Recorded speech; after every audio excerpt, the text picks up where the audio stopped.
As we consider the importance of this moment on a national level, on a global level, on a humanitarian level... Nobody drink. The champagne's been poisoned. But I had it replaced. It's a cuvée de prestige. You and your guests need to get out of Apex Center now, Brown. Slater's dead. Tarvos is compromised. They've come to stop you. Can you get everyone to the helipad? Yes, of course. My security team will escort us, but what about the other attendees? TF-29 will evacuate them. I'm going after the people who did this. Then you have a long way to climb.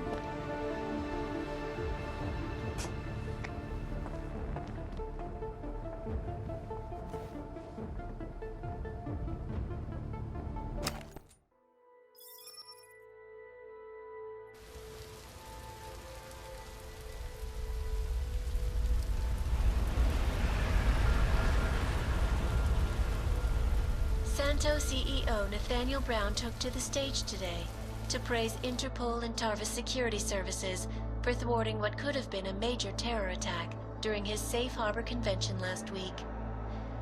Interpol has confirmed that a group of radical terrorists linked to the Augmented Rights Coalition wired the residential towers surrounding Apex Center with enough explosives to destroy 2 city blocks. As shocking as that fact turns out to be, Brown had only this controversial opinion to give. We must not make rash decisions based on fear, nor should we allow a vocal minority to dictate our future. The Human Restoration Act is a perversion of all the United Nations it stands for. In time, I believe saner minds on the Security Council will prevail. Strong words from a man with an even stronger bank account. Let us see if his prediction proves true. This is Eliza Costello. Hey, are you even listening to this? Live We won! from Pike. Did we? We completely disrupted their plan. Marchenko, the Orchid, the bombs. You've been under too long, man. Time to come up for air. Take a breath. Janus messaged me last night, said Brown's been lobbying like a champ. He and the people you saved know the act isn't a solution. Picus will talk around it as long as they can, but that thing is finished. Janus always seems to have the inside track. Except when it really matters. What are you thinking? How many more plans do they have in motion? How many more soldiers like Marchenko are waiting for the call? Don't call him a soldier. He was a thug, man. Soldiers have a code of honor. Honestly, I'm surprised you let him live.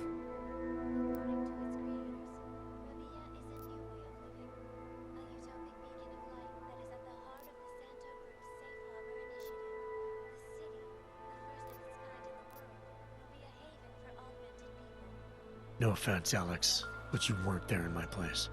Hey man, none taken. Regardless, we want the men behind him. Behind the Human Restoration Act. The ones still out there in the shadows. It's time for me to start pulling them into the light. Well, now we got names. Manderley and Page. The collective won't stop until we bring these guys down. Yeah? Well, there's one more name I want to put a face to. Janus. So that's what you've been chewing on. Look, I'll try, Adam, but I already told you, he doesn't like meetings that aren't on his terms. Then give him a choice. Either he sets up a meeting, face to face, or I find him myself. I think it's high time we met the man behind the mask, Alex. Don't you? Criminals may have achieved the impossible in Prague last week. A break-in at the most secure data archiving facility in the world. According to rumors circulating the internet, forensic computer experts were invited to examine the Palisade Property Bank's lava wall defenses after one of its account holders reported an unusual data retrieval delay. No word yet on which account holder filed the report, or what information, if any, was accessed. Palisade Bank Corporation owners released a statement earlier this evening, claiming that any rumors of a break-in at our highly secured facility are just that, rumors. Between you and me, folks, I think they doth protest too much. A coroner's report released in Prague today offers shocking new insight into the death of Dr. Talis Rucker, former leader of the Augmented Rights Coalition. Apparently, the primary cause of the doctor's death was the exceedingly high level of alcohol found in his system. No other toxins were present, nor were there signs of any suspicious activity. Sources close to Rucker tell me he had been struggling with alcoholism ever since becoming a public figure. I am sure I do not need to remind you folks that the organization he founded, the Augmented Rights Coalition, has been linked to last week's horrifying terror attack in London. Augmented terrorist Viktor Marchenko, whom law enforcement officials describe as being instrumental in the planning and execution of devastating violence in London last week, is being moved to a secure facility for questioning. A long-standing member of the Augmented Rights Coalition, Marchenko has been very outspoken about his motives for the attack, claiming it was appropriate retribution for injustices suffered by the Augmented. I do not know about you folks, but there is only one question I really want the answer to right now.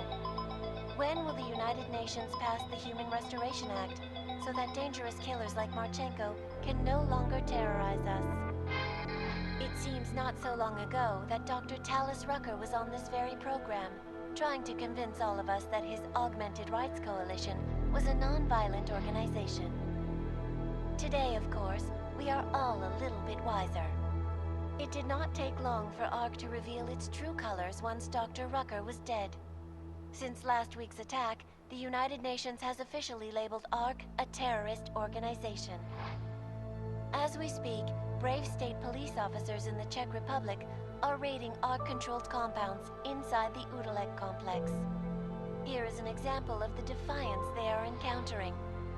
This is where you have it all wrong. Wrong! ARC was framed. You people, you don't see, you don't realize that Viktor Marchenko was not ARC. He was trying to kill ARC, kill the cause. But he has failed. We are strong, we are innocent, and we will not be used as pawns by rich, scared men who want to make us less than human. I am sorry, young man, but methinks thou doth protest too much. The Diwali criminal organization is under intense scrutiny this evening for their role in the London attack. Evidence uncovered by Interpol indicates that high-ranking members of the chapter in Prague supplied weapons and logistical support to ARC terrorists. Among those being sought for questioning is Radic Nikoladze, leader of the Diwali's Prague chapter. Sources close to the man tell me, however, that Nikoladze has gone off the grid, and it is unlikely he will ever be found. An indication of guilt, perhaps? Join the online discussion and let us know what you think. News out of Paris today, where a sharp rise in illegal underground publications may have links to a prison escape recently orchestrated in Prague. Last week, Czech state police were holding members of the underground news group Samostat on charges of disturbing the peace, human trafficking, and media terrorism. The radicals escaped their holding cell, however, and are believed to have subsequently made their way deeper into Western Europe. Shortly after their escape, a radical publication called Silhouette began appearing throughout France. Has Samostat rebranded itself as Silhouette?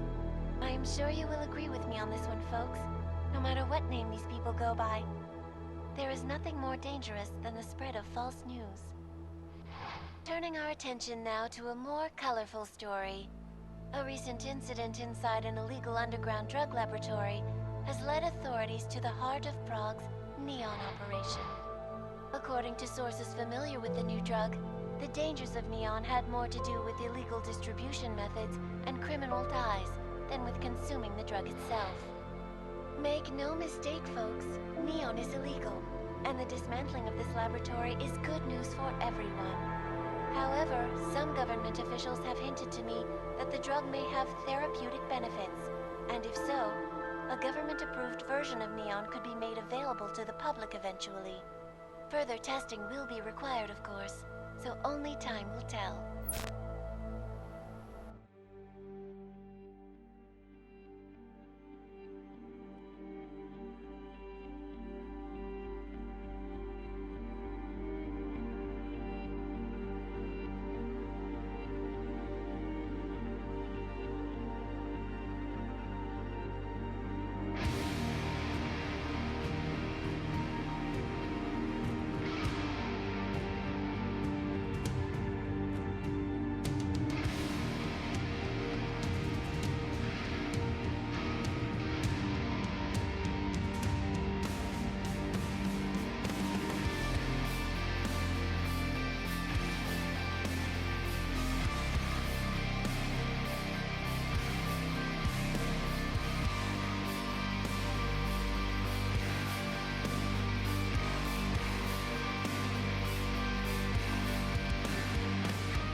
That's not the point.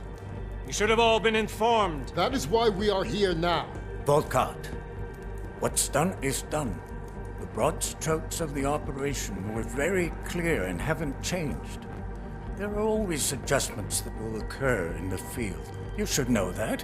Adjustments? Those were not mere adjustments. Interpol was more capable than we anticipated. They have a new augmented agent by the name of Adam Jensen, who we believe may have had external help, possibly by the Juggernaut Collective or even Janus directly. We're looking into it, but we... All that is speculation at this point. Let's find out more and reconvene later this week. Thank you, everyone. That'll be all. It's your own fault.